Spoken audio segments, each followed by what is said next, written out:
Hello, Math Stars. We are in our final video for the operations of decimals. We've had a video about adding, subtracting, and multiplying, and now we're going to finish with division. This is page 20 and 32 in your math packet, so it's at two different spots. Okay, before we get to page 20, let's review our decimal reference chart. For adding and subtracting, remember it's important that you line up your decimals before you add and subtract. When you multiply, you do not line up your decimals. The important thing to remember for that was you take the decimal out of each number, and then when you're finished with your product, you move the decimal in the same amount of places that you took the decimal out. Division is very similar to long division. If you have trouble with long division, or you did not watch the long division video, then I suggest you go back and watch that before dividing decimals.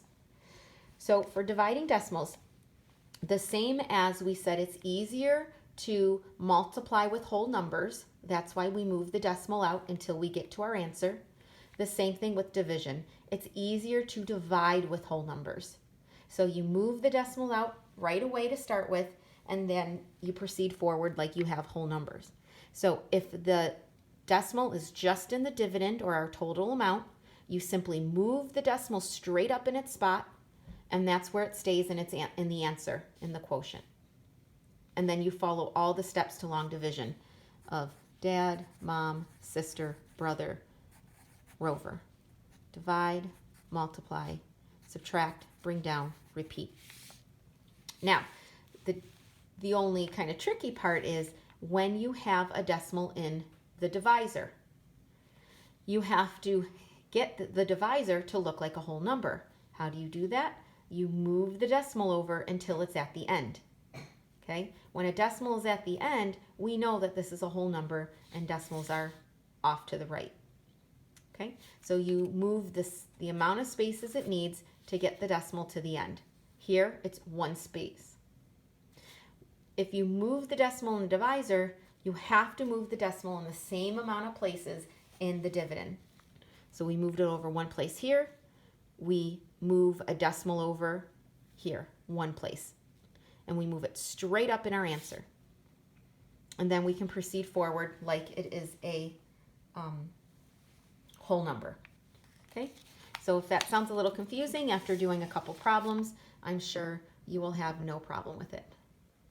Okay? Let's go to page 20 of our book. So this page is called Dividing with Money, and the steps on top are the same steps in the picture that I just showed you. So feel free on your paper to go back and reread that, but I'm going to jump into a couple of sample problems. Okay, so let's go to question 1. Now, just like our steps to long division, I'm not going to spend a lot of time on these problems because we spent a lot of problems in our long division video. If you need to, go back and watch that video. Okay? Your steps to long division: dad, mom, sister, brother, Rover. You divide, you multiply, you subtract, you bring down, you repeat. Okay? So earlier when we were practicing long division, well, first we have the decimal, right? First and foremost, that this is, we're learning to divide with decimals. You take the decimal, you move it straight up in your quotient, and that is where it stays. Okay? You can do that to this whole row if you wanted to. Okay? None of these problems have decimals in the divisor, so you don't have to worry about moving a decimal over. That's only if you have a decimal in the divisor. But we don't have to deal with that on this page. Okay? And now, that's it. That's the only difference between long division and dividing with decimals. Moving that decimal if need be. Now, you just follow your steps to long division. Can 2 go into 1? No. So now we have to look at the next number. And our next number is a 10. Can 2 go into 10? Yes. How many times? 5. 5 times 2, because now I'm multiplying, is 10. That is what I subtract. And I have a 0. Now I bring down. I bring down my 9. 2 goes into 9 4 times, so I just divided. And now I have to multiply. 4 times 2 is 8. I have a 1. I have another number to bring down, which is a 6. That's my new dividend. 2 goes into 16 8 times. That's what I subtract, and that's my answer. So my answer is $5.48.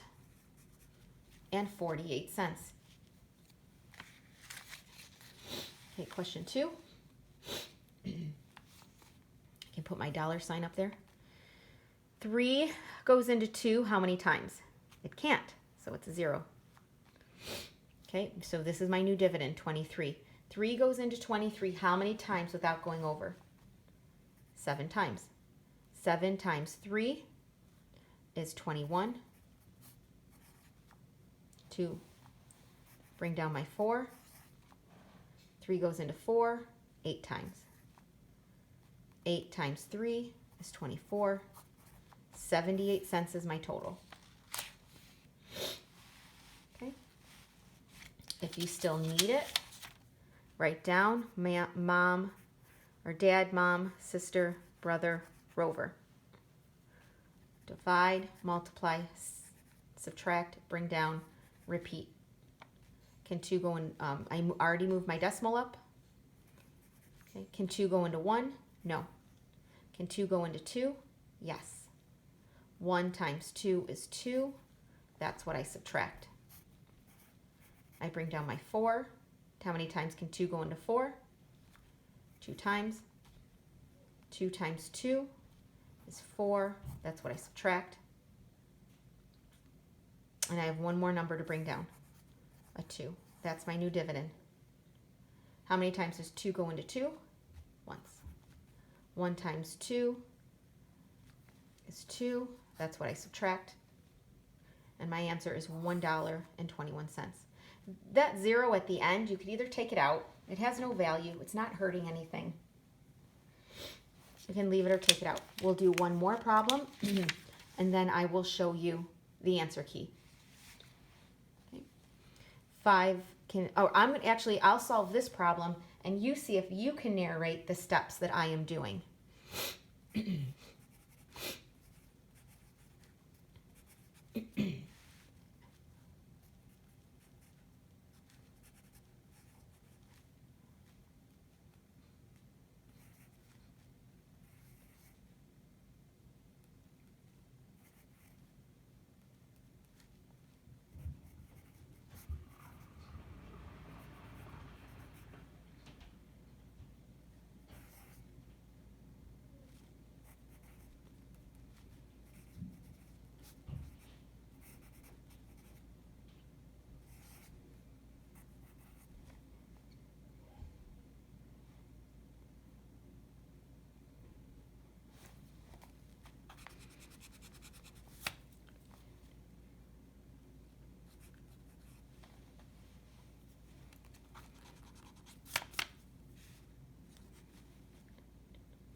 I have a mistake here. What is my mistake?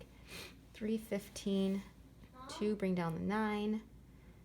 Should be 25. Oh, that's it. Oh, that's a 5, not a 2. Okay, so let's redo this problem. And it's okay to make mistakes. It just proves that no matter how much you've taught this, how old you are, you can always make mistakes. So let's just double check this problem really quick. 5 goes into 17 3 times. 5 times 3 is 15. You have a 2, you bring down your 9, that's your new dividend. 5 goes into 29, how many times without going over? And it is 5. 5 times 5 is 25. And now I have a 4. What happened was that looked like a 2 because of just being mixed in with the circle. So when I subtracted, I ended up with a 7, but it's a 5. Okay, bring down my other number, and it's a 5. 5 times what gets me to 45? And that's a 9. Okay, so my answer is $3.59. Don't forget to finish with the subtraction. So that is dividing with decimals. The only thing to really remember was to move that decimal up. Okay. Here is the answer key. So hopefully you've paused to finish the problems. And now you can check your work.